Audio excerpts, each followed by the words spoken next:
Os santos da Santa Igreja Católica Apostólica Romana, de 26 de fevereiro a domingo 3 de março.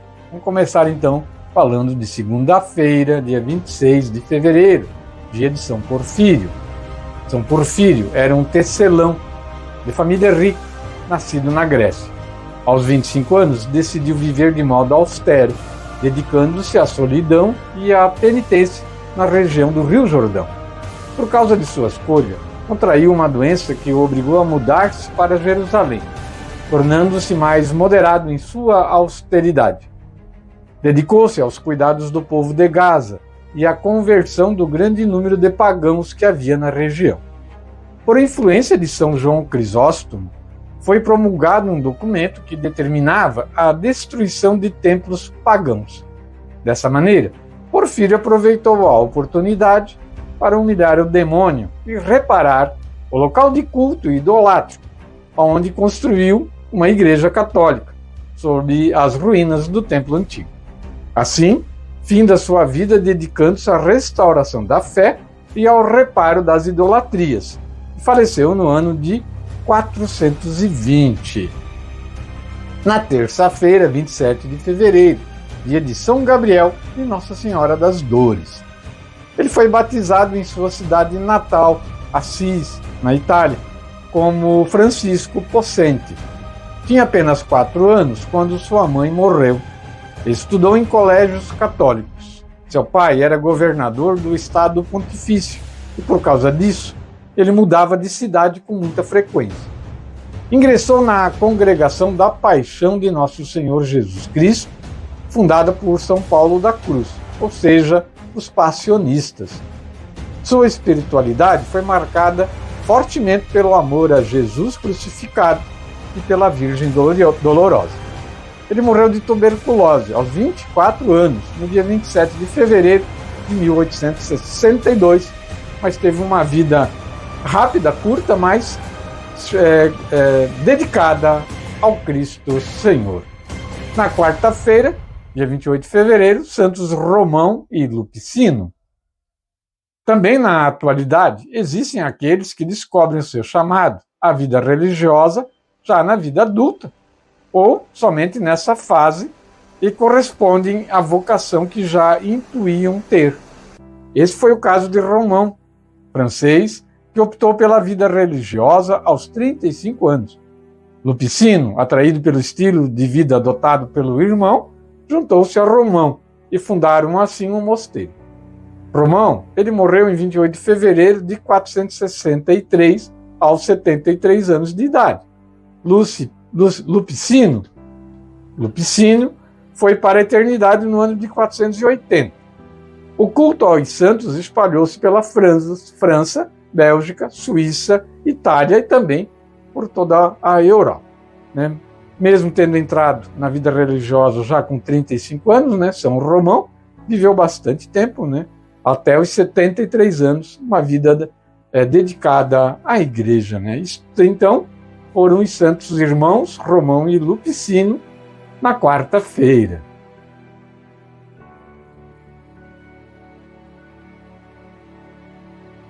Dia 29 de fevereiro, foi quinta-feira, dia de Santo Osvaldo, um bispo.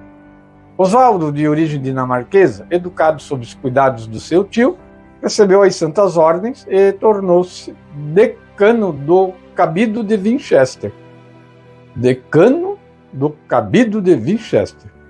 A vida levada pelo clero secular não lhe agradava de modo nenhum. Alimentava o desejo de ingressar numa abadia beneditina, o que de fato realizou, tomando o hábito monástico. Nomeado bispo de Worcester, Osvaldo mostrou-se ativo, justo, hospitaleiro, generoso para com os pobres. Teve Osvaldo grande devoção pelas relíquias dos santos. Na quaresma, costumava lavar diariamente os pés de 12 pobres. No dia 29 de fevereiro de 992, pelo fim dessa cerimônia, ele entregou a alma a Deus ao canto da doxologia, glória ao Pai. Na sexta-feira, 1º de março, Santa Inês Cao Kuying. Santa Inês Cao Kuying nasceu numa aldeia chinesa. Ainda bem novinha, foi para um orfanato, depois da morte de seus pais, que eram católicos. Ao completar 18 anos, ela se casou com um homem daquela região, trabalhava numa fazenda. Após o casamento, ela o descobriu muito violento. A partir daí, a jovem Inês enfrentou dificuldades. O governo local adotou posturas cada vez mais intransigentes com os cristãos. Inês e muitos outros católicos foram levados sob custódia. O magistrado a trancou em uma gaiola tão pequena, de modo que ela não conseguia se mexer. Em 1º de março de 1856, ela gritou forte: "Meu Deus, me ajude!" E morreu aos 35 anos dentro daquela minúscula gaiola. Tô lembrando que na China ainda hoje, né, os católicos verdadeiramente católicos que não seguem o governo, né, são perseguidos, né, são perseguidos. No dia 2 de março, sábado, Santa Ângela da Cruz. Santa Ângela da Cruz é espanhola e de família com condição social modesta, pobres, né, mas repleta de virtudes cristãs. Decidiu consagrar-se a Deus na vida religiosa. Por falta de saúde, não foi admitida no Carmelo, mas em 1868 ingressou nas Filhas da Caridade. Instalou-se com outras 3 mulheres num quarto alugado, onde tinham em destaque o crucifixo e um quadro da Virgem das Dores. Ali nasciam as Irmãs da Cruz. Sofreu com trombose cerebral, o que a levou à morte depois de 9 meses.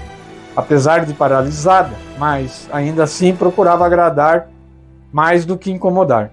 Ela faleceu em 2 de março de 1932, uma grande irmã, né? Se dedicou a Cristo. E no domingo, dia 3 de março, hoje, né, Santa Catarina Drexel. Catarina nasceu na Filadélfia, nos Estados Unidos, filha de um famoso banqueiro. Ela perdeu a mãe logo depois que nasceu e foi criada por seu pai e sua madrasta. Catarina, que foi educada na fé desde jovem, trilhou um caminho espiritual de forma a querer conhecer, amar e servir ao Senhor. Ela se compadeceu da situação que os indígenas e os negros viviam no oeste americano. Então, sentiu no coração o desejo de ajudar. Catarina e as irmãs da Ordem do Santíssimo Sacramento cuidavam de um sistema de escolas católicas para índios e negros americanos, em 3 estados. Por ajudar aqueles que não eram homens livres, ela sofreu perseguição, mas não desistiu. Ela falece com 97 anos, em 3 de março de 1955, lá no estado da Pensilvânia. Seus últimos 20 anos foram de vida centrada na meditação e oração.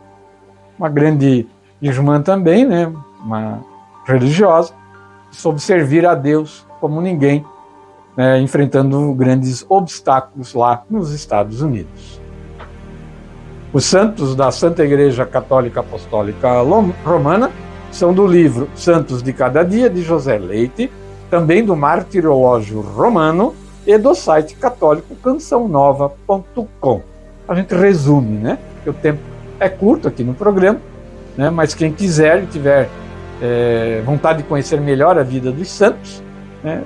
Procure aí, pesquise, você vai se surpreender com o que essas pessoas fizeram em nome de Cristo. Para encerrar o quadro de hoje, vamos ouvir o salmo da liturgia deste domingo, Salmo 18. Senhor, tens palavras de vida eterna. Vamos ouvir a música deste salmo.